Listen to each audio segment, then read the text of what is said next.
kalp var, sesim alçaldı. Gözümde yaşlar, içimde yanan bir ince yangın. Bir adım geçer, yüreğim susar, bir bakışınla dünya daralır.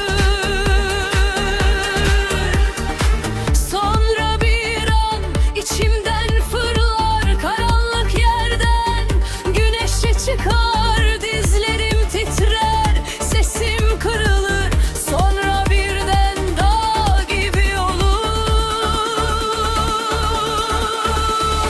Birden yükselir, birden düşerim. Sana bakınca kendimi bulurum. Birden yükselir, birden coşarım. Adını söyle, kalbimi duyarsın.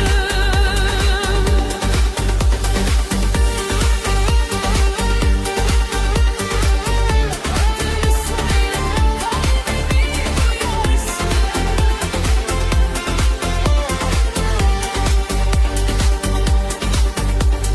Sokaklar sessiz, ben çok gürültü içimde saklı.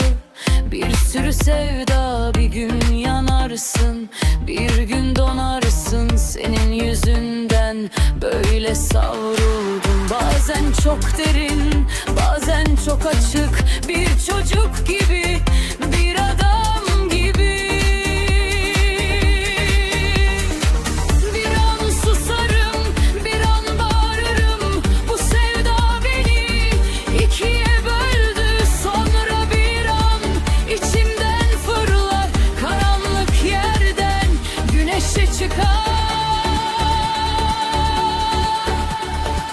Dizlerim titrer, sesim kırılır, sonra birden dağ gibi olur.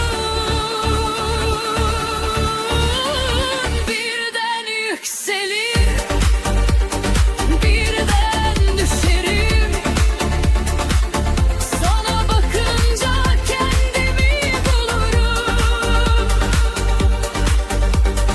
Birden yükselir, birden coşarım. Adını söyle, kalbimi duyarsın.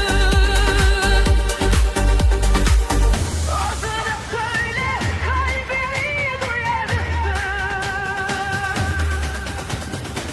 Bir sessizlik var boğazımda, sana sakladım en son sözümü. Yaklaş biraz, korkma benden. En dipteyken en yükseğim ben. Birden yükselir,